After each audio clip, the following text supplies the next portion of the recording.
to Identirati Office Hours. I'm your host, Mike Schwartz, founder of Glue. And today we have a live stream called Cerbos Deep Dive, where we're going to talk about authorization. And I'm thrilled to introduce Emre Baran, founder and CTO of Cerbos. Welcome, Emre. Hi, great to be here. Thank you. And Brad Toomey, a founder and CEO of Toomey Tech, and a longtime identity guru and authorization authentication expert and publisher of the Toomey Daily on paper.ly, which I followed for years. So thank you for joining us, Brad. Thanks, Mike. Really appreciate you inviting me to tag along. So this is actually our first Identirati Office Hours where we're just going to talk straight product. And people sometimes ask me, like, is it okay if I pitch my product? And I'm like, yes, we want to know about all this stuff. So, Emery, why don't you just start us off a little bit and explain how you're positioning Cerbos, because authorization has become a crowded space recently. What's your positioning versus the other offerings out there, like a Styra Open Policy Agent, or I don't know, pick your other favorite competitor? Yes. So we are foremost positioning Cerbos, and we're building Cerbos for the application layer. Styra and many other products are built on top of OPA, and they can address a wealth of different layers when it comes to the software stack. Whereas with Cerbos, we're very much so focusing on the application, what the developers are building with their application. And Cerbos enables developers to be able to easily build roles and permissions into their product. That's at a very high level, and I can go much more into why not OPA, why not other products, and why Cerbos, but I'll let you lead that conversation rather than me just talking your ears off. Well, I think that's that is sort of the elephant in the room, because OPA, Open Policy Agent, has gotten a fair amount of mind share, especially in the cloud native market around Kubernetes access control.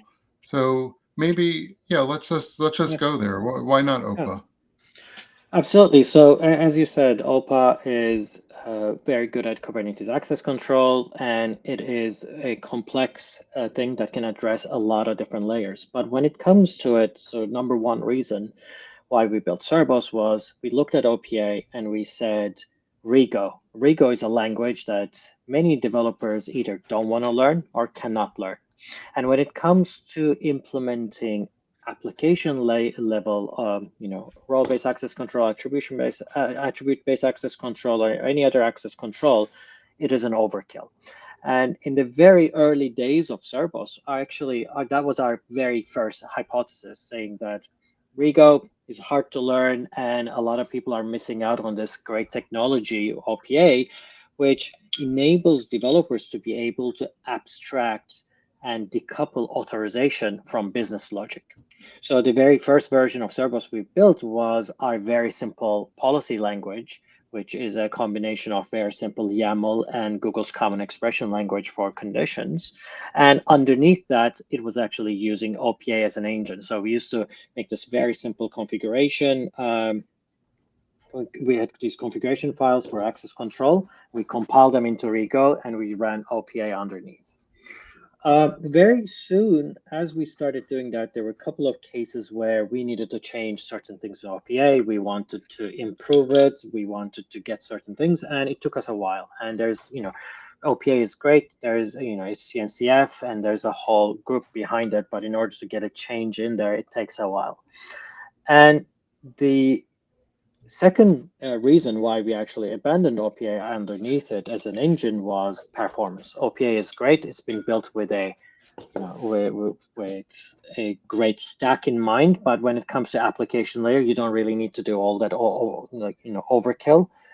And with that, we actually built our own engine, which is similar to OPA in terms of how it works. It has same levels, the same inputs and same outputs.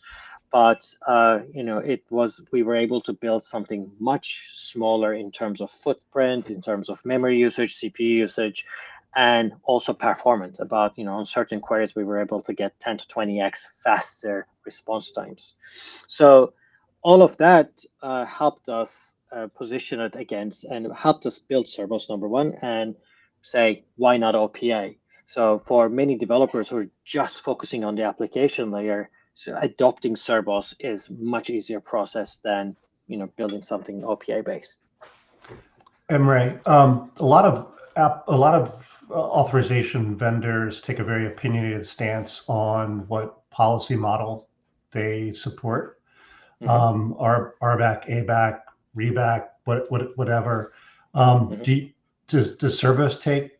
Do you have a specific model that you support, or how do you approach that? So when you look at it, RBAC and ABAC, ultimately RBAC is a subset of ABAC, right? So if you actually take all the attributes away, that's RBAC. So Cerbos is very strong at supporting ABAC and therefore RBAC as well, if you want to do something simpler. And when it comes to REBAC, we are not completely oblivious to it. We are fully aware of REBAC and we can support many cases of it. It's just the dynamics of what gets calculated where is the question, right? So in order to be able to support REBAC, what do you need to hold? And one of the key architectural decisions we've made when we were building Cerbos was to make sure Cerbos was going to be a stateless engine.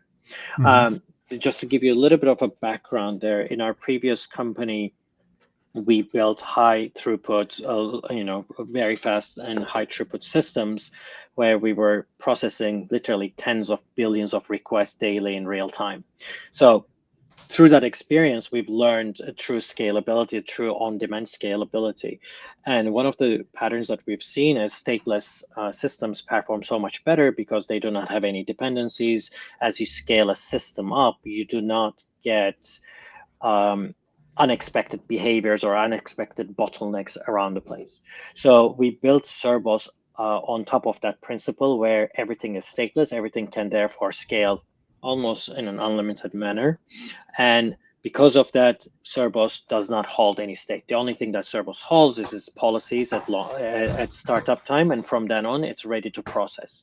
So as we go with that architectural decision, there are ways of being able to fit a REBAC system into this, because REBAC by default requires you to know the relationship between objects, which when you're actually thinking about the decoupling of authorization, suddenly it's something, authentication, authorization, and all of your resources, suddenly authorization system now needs to be aware of your objects or your identity objects or resource objects and how they're related to each other. So that did not fully fit into our model. Okay. But we have some implementations of REBAC where a lot of these, by partnering with PIPs or being able to get the developers to do very simple mutations of their data, and by providing that policy information, what normally a policy information point would provide, we're able to also address the REBAC scenarios. Great. So, yeah, I'm going to ask a similar question. So Rego is a very expressive policy language. And some people say, well, it's a programming language, so you can express anything. So if you decided, okay, we think Rego maybe is going to be too difficult for some developers, there must have been some compromises in the policy language that you defined.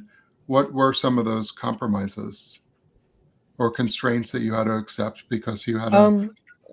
There are some compromises in terms of when it comes to, how. So first of all, how you build your policy. So whenever a policy like a programming language comes in, you can easily build objects that are referenceable, or you can address pretty much any programming challenge, right? So at the end of the day, Rego is a programming language. So when we were focusing on our use cases, we very much so focused on a very simple use case of, does this fit into authorization? And the question that we've asked, so looking at authorization and decoupling authorization, we took a look at where else decoupling has happened. And a very simple and great example of this is, databases, first of all, right? So databases, when they were actually, if you built software in 1960s, you had to build your own data storage layer, right? There was nothing else. You had to build that in order to be able to get to your application layer. But nowadays, nobody builds a database. You take one off the shelf and use it. Similarly, Twilio has done a good job. In order to be able to send a SMS or any messages, you had to build the connections to all the different mobile networks and be able to send your messages. But Twilio managed to be able to abstract that out.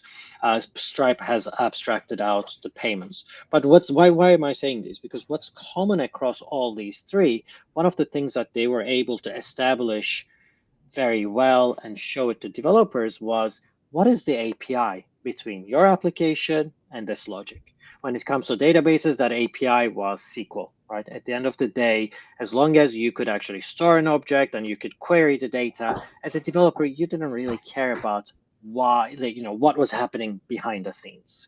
Similarly with payments, you just put the credit card information and payment approved or denied comes back. You don't care about how many gateways it goes through, how many banks it goes through, and various other things. Similarly with messages. So when it came to abstracting out authorization, number one thing we very early on in our company, we said we got to establish this and we got to get this right. And that API was very simple. Can this user or principal, we call it a principal because it can be a user, it can be a service, or any actor, right? Can this actor principal do this action on this resource? And then the answer that needs to come back in the very simplest use cases, allow or deny, allowed or deny. So as a developer, you want to implement that API, and whatever happens behind the scenes, you don't really care. So coming back to your question, what were the things that we actually let go? Were anything that didn't fit into this paradigm. So anything we have to do in order to be able to calculate a permission doesn't fit into that. So I'm sure you can get very creative with Rego, just like people can get very creative with CSS and do right? Somebody built the game Doom on CSS only, right? So there are a lot of things you can do with Rego, but when it comes to authorization decision making, we very much so focused on those use cases and implemented anything that fit into that very first API use case. And then we also built in a secondary one, which we can talk about, which OPI kind of supports as well. But anything that didn't fit into that, in our opinion, was an overkill in terms of a language. So what is the experience like from a developer's perspective? Yes. So from a developer perspective, the key thing is it's number one, when we looked, we were starting to build Cerbos, we actually paid a lot of attention to developer experience. Because if the developer doesn't have a good experience, if something goes wrong along the very first steps, they just abandon, they move on. Because the alternative for a developer is literally, it starts with 3 lines of code. If manager allow this, else deny. Right. Mm-hmm. And that is the biggest challenge as well, right? As a developer, the very first case is very easy. You can implement it, move on with your life, and you don't have to worry about it until something gets more complex. So from a developer perspective, ultimately the decision that what needs to be done in order to get Cerbos up and running is ultimately you think about your domain object that you're trying to control permissions to. Let's take the example I always give is, let's think about building an expense system, and you're thinking about an expense line item, right? Ultimately what you need to decide is, what actions do you have for an expense object? Create, edit, delete, the basic CRUD. Potentially you have an approve action. Potentially you have another action of reassociating it to another group or another department. So those are the actions. You think about what the actions are for a given object, and then you go and have a conversation with the product owner or whoever is designing this system, which people or what roles are able to do those. actions, right? So, and then as a developer, you put that in a very simple YAML. We provide a playground, we provide a fully featured, almost like a IDE like playground. And as a developer, you start modeling this policy where you can very easily fire examples at it. You can see the responses. You can very easily write test cases that run every time you edit your policy, but ultimately you build your policy. From that moment on, you have an API that is available to you that can always answer the question, can this user do this action on this resource? And in order to be able to make that easier, what one one of the things that we also provide is, Cerbos is at the end of the day an independent binary that runs in your own environment. You need to interact with it. By default, it runs on the gRPC API. We also provide a REST API, but as a developer, you really don't want to build all those, communication protocols to those. So we provide ultimately SDKs on all major 8 languages, I believe now, 8 or 9 languages. So to you as a developer, when you're implementing that authorization check, it's a very simple question, right? At any point you make a call to Cerbos and Cerbos tells you allow or deny. Yeah, I was looking at your website. You have a really, first of all, your website's really cool. I love the how you can slide over the before and the after. Makes it really easy to compare. In the example that you give, is you have an is allowed, and then you provide the details on the principle, the resource. In looking at that, what's it? I mean, how do you define resources, or is there a limit? Like I know in some of the older systems, not to pick on ForgeRock, but like their system resources were typically web URLs. If it wasn't a web URL, you had to kind of make your object look like or make your resource look like a web URL. Just curious, how do you handle that with Cerbos? It's quite the opposite. So at the end of the day, the user object, the principal object, and the resource object are very simple objects, the maps. So you can provide any information you want in that object. You can provide any number of attributes you like in that. And at the end of the day, what happens inside Cerbos is when that request object comes through, it actually, number one, matches the object to a policy. And from that moment on, the actions that you have need to match whatever actions you have in your policy. So it's quite arbitrary. As long as left side matches the right side, it can make the connection and make all the calculations. Nice. Do you think maybe I could show a quick diagram? Because it's a little Absolutely. abstract, and maybe it would be helpful. You could just walk us through a quick diagram. That'd be okay? Absolutely. Oh, yes. This is our how it works diagram, which we tend to use in a lot of our conversations every time we talk to a technical resource, a technical architect, or whoever is wearing that hat in an organization. Just going to make it a little bigger here. Sorry. Yeah, please, no worries. For our older guests like me who have trouble seeing things that aren't. Okay. I would normally wear my glasses, but I know this diagram by heart. So first of all, go ahead. Absolutely. First of all, this is a diagram that's available on our website. If you go to Docs and Resources, it's an interactive one. There are videos that explain it. So if my explanation isn't good enough, there's a professional explanation on the website. But so what we're really looking at here is a life cycle of a typical request and what happens in an application. So on the left, what we have is a user interacting with an application, and let's say whether it's a client server or a web application. At the end of the day, it generates a request. That request comes to your API, it gets validated. And at that point, several things have already happened. The user has been authenticated, and you know that authentication took place. By authenticating the user, you already know what role that user is already in. Right. So your application knows who the user is, what kind of resource they're interacting with, because these are all parts of the request that you have already resolved. So at this point, you need to actually decide whether this application, this action is allowed or not, and therefore to process this transaction or process a mutation or process a data retrieval. So what happens is by using the Cerbos' API and SDK, you send a request to Cerbos saying, can this principal do this action to this resource? And by looking at its policies, Cerbos says allow or deny. So as a developer, you ultimately implement that. And what does this achieve? It achieves the decoupling of your authorization logic into policies, where if policies change, your application code does not need to change ever again. So just to give a little bit more context, Cerbos itself, that little Serbi, our logo, is running in your own environment. The Cerbos is a binary, it's a stateless binary, so you can run it as a Kubernetes service, you can run it as a Kubernetes sidecar, you can run it on AWS Lambda, or anywhere you can actually run a binary in.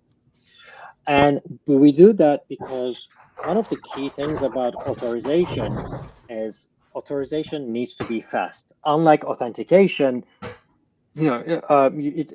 authentication, whether it takes 100 milliseconds or 500 milliseconds, it's a negligible thing for the end user because it happens once, and once it's done, it's cached.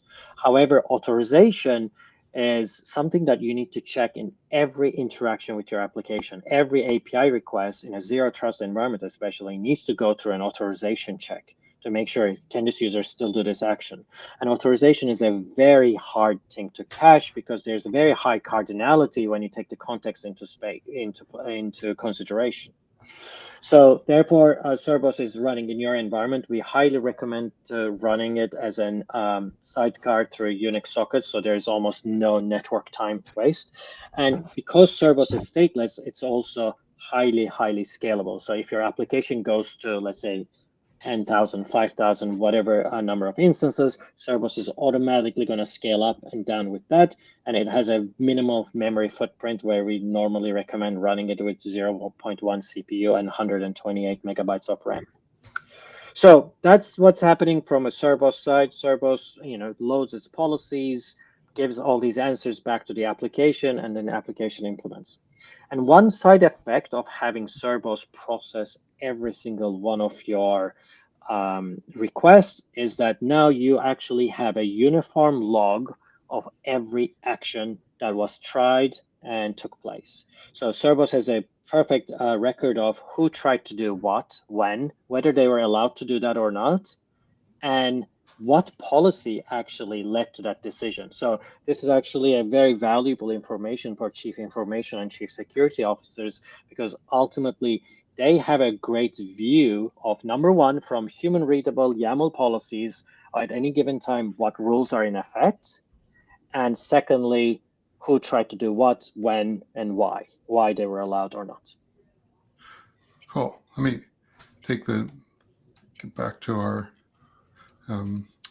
so, it's interesting because you're running potentially as a sidecar, and it sounds like that's your ideal case for deployment, that you need to have all the data for the policy in the request, because running as a sidecar, there can't be any persistence or network connections to gather, to, let's say, lazy load data in to the PDP. So correct me if I'm wrong, but you're expecting that besides the policies and potentially, I guess, the cryptographic keys for verifying the JWTs, you're expecting all of the information for your request to come in the JWT about the authentication event or other context. Yes and no. So number one, let me address the one thing you've said in there. For the lazy loading, this is one of the things that we wanted to avoid at all costs, because as a system goes into, scales up into hundreds or thousands of instances, one of the key things that you need to make sure, if your system is not stateless, we needed to manage that data layer, data policy information point. And often that has, stale cache or stale data challenges. So suddenly that adds a whole new layer of information synchronization. And we wanted to avoid that and make it as simple as possible. The second thing that we've actually seen is in every application, when this request is being made, especially from an application, most of the data is already available in memory or in context to the developer. So providing that data is not much of an extra effort for the developers. For all those cases where, for security reasons or other reasons, there's no access to that data, we actually partner with policy information point providers, so they can actually implement that and again provide that data in the request. Going to the second part of your comment, yes, the one way of absolutely doing that is the user information that needs to be provided. We can actually take the JWT token and validate it and extract all of the user information, all of the directory and other scopes and permissions that are being provided to the user from the token. Cerbos is capable of validating the token and taking the data out. However, if that's not enough, the developer is always able to provide additional attributes about the user in the request as well. So Cerbos enables you to be able to strictly enforce JWT token or be ability to be able to provide manual data input into the request. One of the key reasons why we've done that is, we have actually one of the most read articles on our website is about this JWT token bloat issue. Developers try to put more and more information into a JWT token.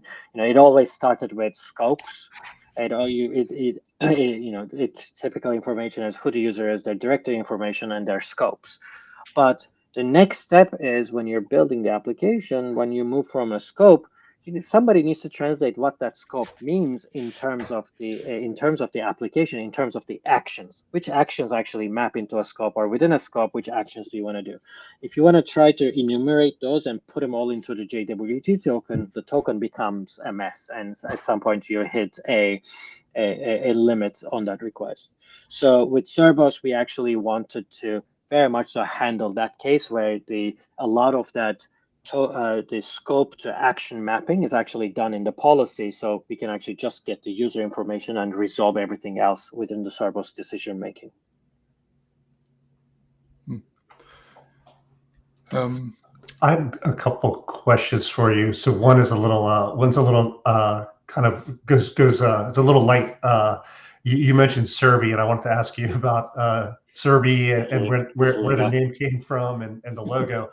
But before you answer that question, in the diagram, and when we were showing the diagram, you were talking about the logs and you were talking about the policies. I'm curious, from an auditor perspective, or from the typical enterprise, you have the developers, they're working and they're building policies, business applications, they're defining policies. How easy is it, and where would an auditor, like a non-technical auditor, get access to the policies, and what would that look like for them? Yep. So a policy is right now is a very simple human readable YAML file. We can actually potentially pull one up here, but if you go to our website, if you go to the Cerbos Playground, you can see a lot of examples of it. It's a very simple grouping of a user role, actions, and potentially conditions. So it's typically a lot of these things used to be in code, and some auditor needed to go to talk to a developer, and developer had to actually find all the occurrences of policy checks happening or authorization checks happening in the code and translate it. There was almost no way for an auditor to be able to centrally look at all these rules easily unless your application was a monolith and understand what's happening. So number one, we've actually addressed that. And I will be the first one to admit it's not super non-technical user-friendly. You still need a little bit of understand of a logic of how these things are grouped, but it puts it very simply out there, makes it simple. On our roadmap, we have actually certain things coming up where we actually visualize these policies. So actually it makes life easier. It makes life easier when it comes to building these policies or editing these policies for non-technical users. The logs currently are very much so streamed from each one of those instances to whatever your SIAM or log collection system is. We have several customers streaming them to Datadog, Elastic Kibana Search, and a couple other systems that escape me right now, where they can actually take a look at all those things. So, and in the next month or so, we will be releasing actually our own take on the logs and how they should be actually looked at, in addition to be able to in parallel stream them to an SIAM system. So for the non-technical users, for the auditors, they are relatively easy to look at. We know that from several customers of ours who are actually in security space, their CSOs are actually looking at our logs. They're in very simple JSON format. They can be very easily loaded to Splunk and other systems and be able to take an advantage of. Yes. There's a question from the audience, which I think is interesting because I remember hearing this question a lot in the authentication world. And I'll just take the last part of this. When you centralize or externalize authentication, it means it becomes a central place of attack. Yeah. And I remember hearing that in the authentication world too. Well, if we do go to single sign-on, now you have one place you can hack. But Yes. maybe you can take this this question and any thoughts on actually I'll expand on it. Will Cerbos actually do you envision Cerbos being a single place for authorization or actually one of several authorization systems within an enterprise? And is centralization of authorization actually a bad thing? Well, is centralization of anything a bad thing? A good thing and bad thing, of course.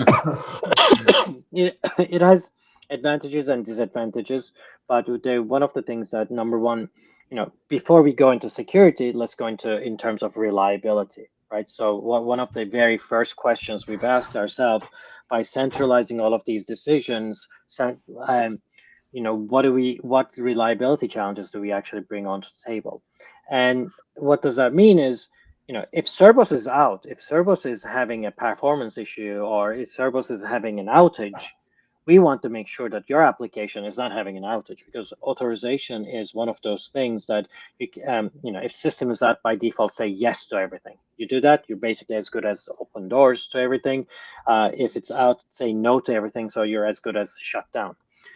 That was part of our technical, opinion and design decision that we've done, where Cerbos instances are very much so you can have as many instances as you want, but we wanted to make sure that Cerbos is not actually hosted in any case, hosted by us on the cloud. Cerbos is actually running within your network right next to your application. So you do not actually depend on Cerbos's availability. And in terms of security, what does this mean? If somebody has access to Cerbos, they probably already have access to your application as well. So it's actually within the same, ring fence of security. We want to make sure that is handled. That is, that everybody understands that like Cerbos is actually running in your environment, within your security parameters, within your environment. Secondly, the other thing that we have is Cerbos policies. Of course, somebody might try to go and hack the Cerbos policy, but the other thing that we actually provide with Cerbos is, number one, all of the communication of the policies into a Cerbos instance are encrypted. So your policies, after they have been compiled, they've been encrypted. So the only person who can actually decrypt that is your application, and therefore not many people can actually get a peek into that bundle itself. And when it comes to sending sensitive information, again, this is pretty much the same communication you would have actually with your database. So the number one, the communication between your instance and Cerbos is happening over an encrypted communication line. So it's not easy to get in between those. If you're getting in there, you probably have access to many more things. And once the communication is happening in an encrypted way, you're providing too much information, you actually, again, as the developer, have full control over which attributes or which sensitive fields are logged versus which ones aren't. So there's actually another layer of protection there. What about, everyone already has a solution today for authorization. They're doing something, it might be in code, but there are authorization systems out there. And where do you see, I guess, that, maybe it was a facetious question because we know that all authorization is not going to go through Cerbos. So where do you see, in what high value applications do you see Cerbos making the most sense? And how do you how do you get a foothold in the enterprise and expand that? We see, as I said before, we're very much so focusing on developers and the application layer. We're not focusing on trying to put authorization decisions or handle the authorization decisions of your cloud provider or access to your cloud provider, or authorization decisions between different networks and different clusters within your application. What we tend to see is, in a typical organization, although you might have all those solutions, right, already in place since, 1999 potentially, a lot of time that's spent by software infrastructure software teams or software security infrastructure teams is building the authentication, authorization, and the security layer. Okta and auth0, etc., took away the authentication, so nobody any longer spends any time trying to manage usernames and passwords and rotations and SAML integrations and synchronization, etc. But when we look at authorization, what we tend to see, I've done this myself. I went in one of the KubeCons to every single startup booth, right? And I've asked them, hey, I'm not trying to pitch you here. I'm just trying to get a good sense of how did you build your own authorization when it comes to roles and permissions implementation, and how long did it take you? The average answer was a team of 3 to 4 months. So at the end of the day, what we're really saving those developer teams is another indifferentiated feature building that's going to have zero impact whether their product is successful or not, but yet crucial to have. And that's what we are tackling. That's what we are addressing. So when we go talk to we talk to a lot of companies. So going back to your comment, every company needs authorization. The question is when within their life cycle. When you talk to a MarTech or a very simple application, consumer application, probably their authorization need is very simple. They just need 2 roles until something grows really big to address, multinational enterprises as customers. Or you can actually, when we speak to those companies that are in regulated technologies, regulated industries such as fintech, insurtech, health tech, HR, they need authorization from day one. What you don't want to do is build an MVP of a financial product and have everybody have access to the same bank account that they can actually issue payments, right? Whereas if you're building a marketing technology, a lot of your users having the same level of access in early days is okay, because there's nothing really crucial on the line in order to be able to have unauthorized access to.